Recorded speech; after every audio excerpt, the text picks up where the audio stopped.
Welcome to day 2 of Living with Purpose as God created you. This challenge will help you to learn what it means to live with purpose, and then give you some tips each and every day so that you can learn to live a more purposeful life and have that life to give you more meaning. Sometimes we look out or we search and try to find things or try to put ourselves in different situations, hoping that will bring us some joy. But a lot of times what that does is it creates more of a challenge for us because we're getting frustrated, we're getting distracted from our goals, we're not able to achieve the things that we want to achieve, we're getting tired of people, and so we get through these extreme highs and these extreme lows, and we're not really getting where we need to be. Or you start achieving some of your smaller goals, but then you lose interest pretty quickly because what was the reason that you did it in the first place?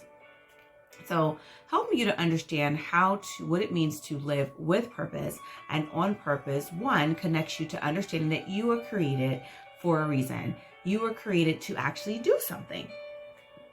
So as you learn to understand that you were created to do something, then you learn to live with the intention of trying to do it. So that's what this challenge is to help you with. So yesterday we talked a little bit about what it means to live with purpose. And if you haven't had an opportunity to watch that video, I highly recommend that you do so that you can start getting that little bit of the foundation of where we're going. Now, today, we're going to dive a little bit deeper and talk more about living with purpose.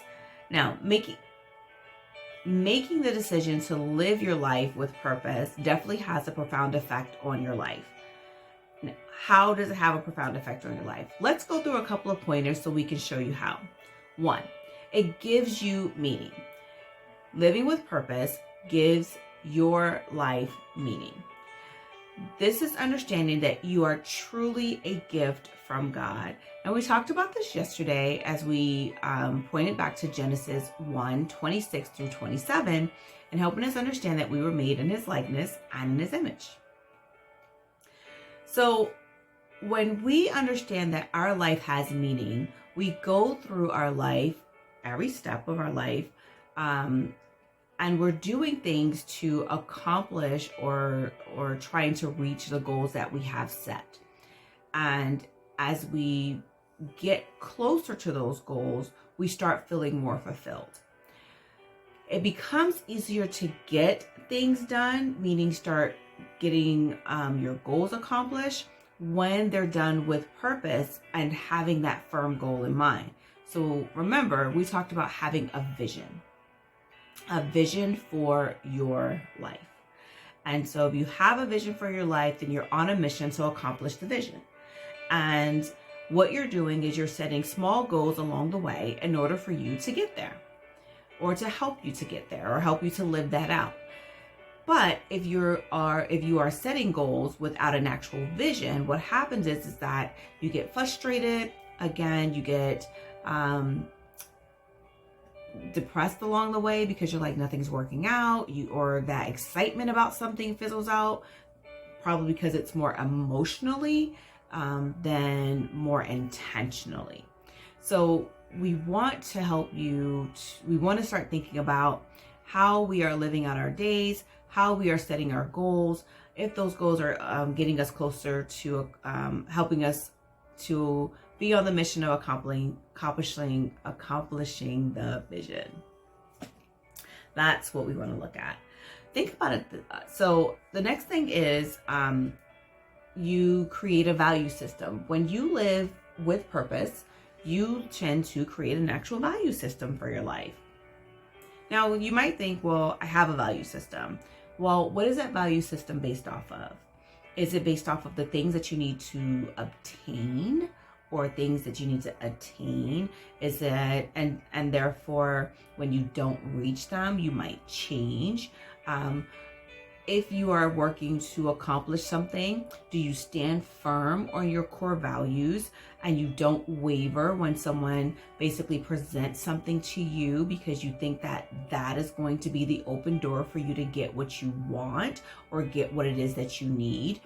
Or do you stand firm believing that, well, this is what God has shown me, this is what God has given me, and this is the path that he has placed me on.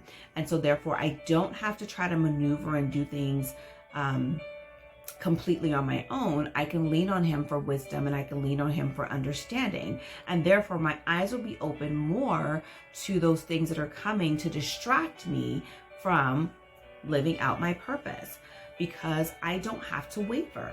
And that's what you want to do. You want to have a value system that allows you to live according to God's way, live according to God's word, and therefore it becomes less easy for you to start getting pulled off of that path because you're wavering in your beliefs. So a strong foundation.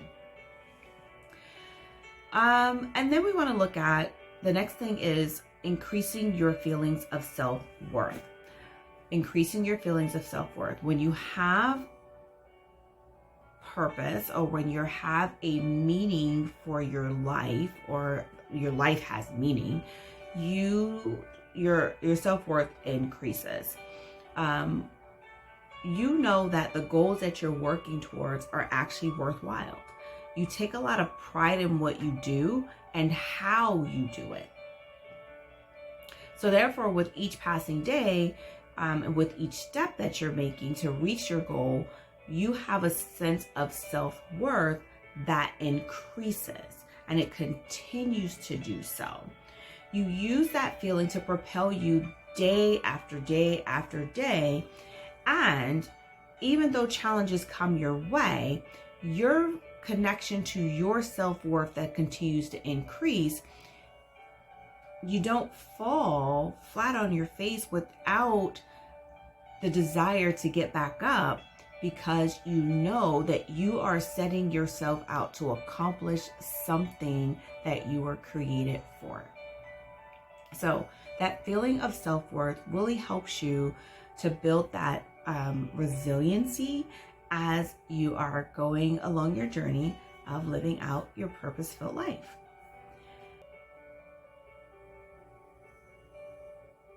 When we live life with purpose that's meaningful and gives you a sense of self-worth and confidence, leads you to happiness. I mean, think about it.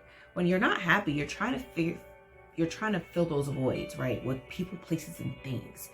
But if you understand that this self-worth is not coming from all of these external things,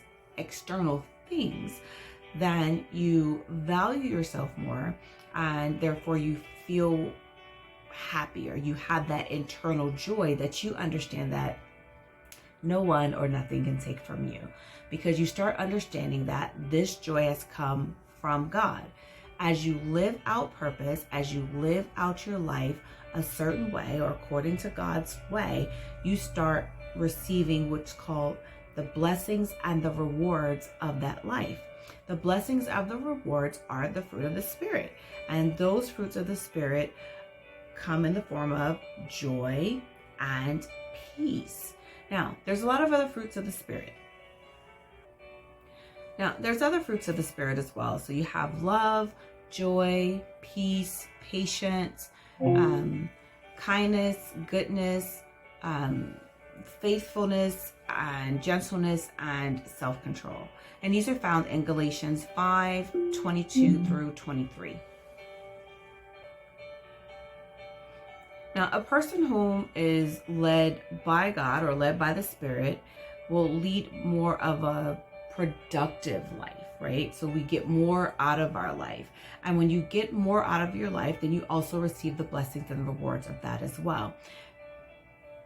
Like I said, sometimes we're chasing after those material things, but it's not the material things that give us the everlasting or the long-lasting happiness. What gives you those, what you want to seek after is joy. And joy is a fruit of the Spirit, because joy is something that someone cannot take from you no matter what happens in your life.